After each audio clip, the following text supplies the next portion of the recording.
Hi there, this is Andrea Maury of Drea Renee Knits, and today I'm going to be showing you how to create elongated stitches, so these nice big long stitches, and we're also going to be crossing them like a cable.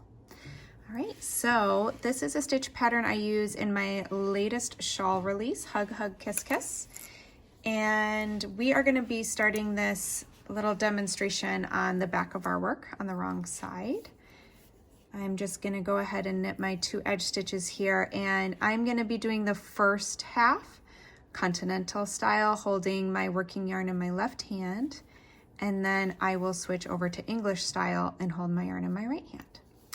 So to set this up, we need to start with a double wrapped purl, and this is what's going to give us a nice long stitch. You can actually wrap the yarn as many times as you might like to create longer and longer stitches. But for this pattern, we just need to do it twice.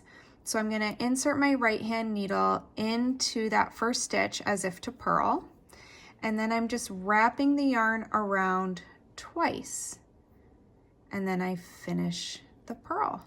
And that is all there is to those elongated stitches. I'm going to purl one per the usual. And now I'm going to do another double wrapped purl. So I insert my needle as if to purl, wrap my yarn twice, and then finish my purl. I'm going to switch over to English style. I'm going to purl 3 regular stitches between our elongated ones.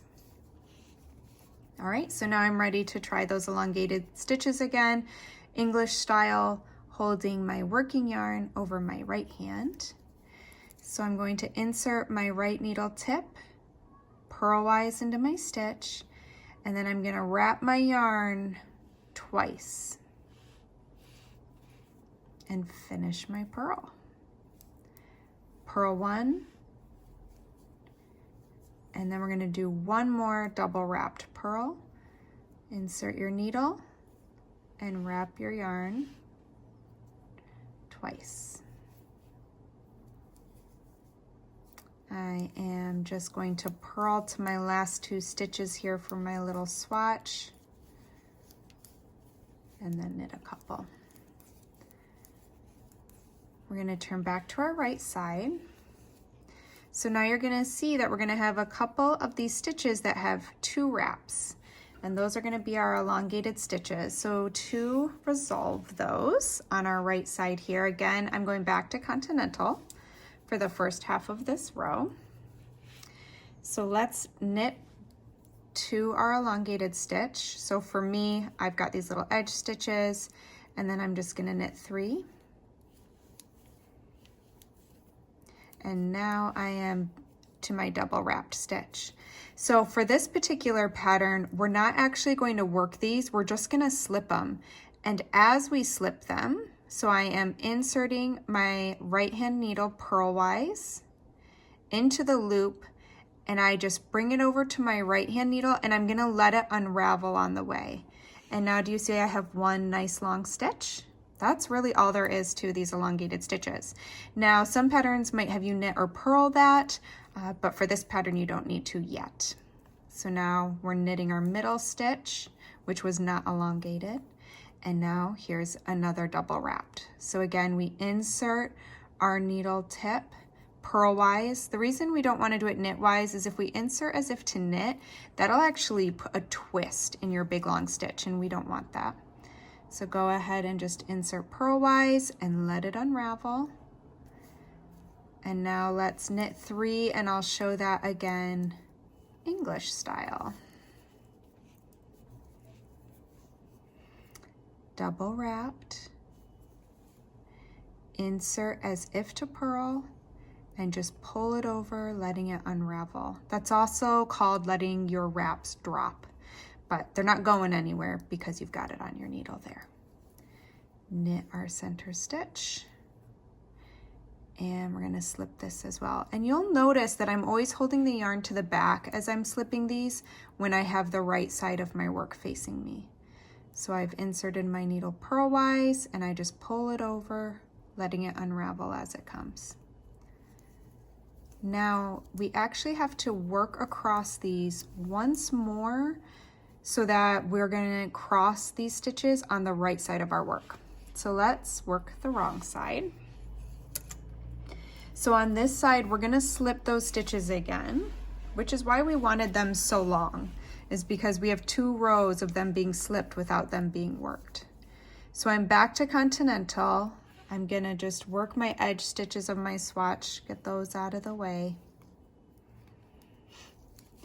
Now, when you're slipping these long stitches on the wrong side, you want to make sure to hold your working yarn to the front of your work so that it stays, and to the front, I mean as it's facing you. So really to the wrong side of your work, because you don't want any bars on the right side.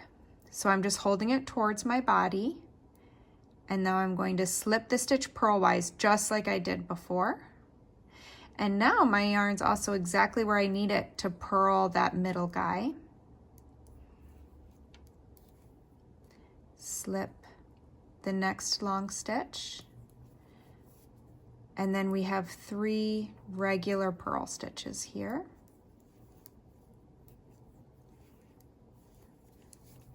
I'm going to return to English style. Here is my elongated stitch, and you can tell this is the one I slipped before because you can see that bar there. So I have my yarn to the front of my wrong side. I'm slipping my stitch, purl the center stitch, and I have 1 last long stitch to slip. And then I'm just going to purl 3 and work my edge stitches. And then we get to cross our stitches. We're going to cable them. You won't need a cable needle, but if you get nervous, you can use a locking stitch marker, because what we're going to do is we're actually going to drop these long stitches down to the front of our work. Now for this swatch, I am actually using a superwash yarn, which tends to be a merino, which tends to be on the more slippery side, and I don't have any problems with it unraveling, so you should be okay. But if you get nervous, once we get to the dropping part, you can actually just put a locking stitch marker right on that stitch when you drop it, and then you know it can't go anywhere. It cannot unravel with that. So I'm back to Continental. I'm going to work to my elongated stitch. So you can see there's my big stitch. So all I'm going to do is I'm going to pop it right off my needle and let it hang to the front of my work. So you can see, even with a slippery yarn, it's pretty sturdy. Now I'm going to pass that center stitch to my right hand needle because I also need to drop my other elongated stitch. And now I'm going to have them swap places. So my first elongated stitch hops onto the left hand needle. I return my center stitch, and then I just grab that second elongated stitch and pop it on up there. And now I can just happily knit my way across all 3 of those stitches. And now they're crossed, just like these guys down below. So I'll show that once more English style. I have 3 regular stitches to knit to get to my elongated ones. And so here we go. We're going to cross elongated stitch number 1 over elongated stitch number 2. So we're going to drop it off, boop, and it's just going to hang below. Pass our center stitch to our right hand needle to keep it safe. Pop off our second elongated stitch. The first one goes up onto our left hand needle. The middle stitch comes back, and the second stitch gets to jump on. And then we just knit across them. 1, 2, 3. And that is it. Those are what create these cute little textured kind of standalone long cables. So I hope you give it a try. Happy knitting.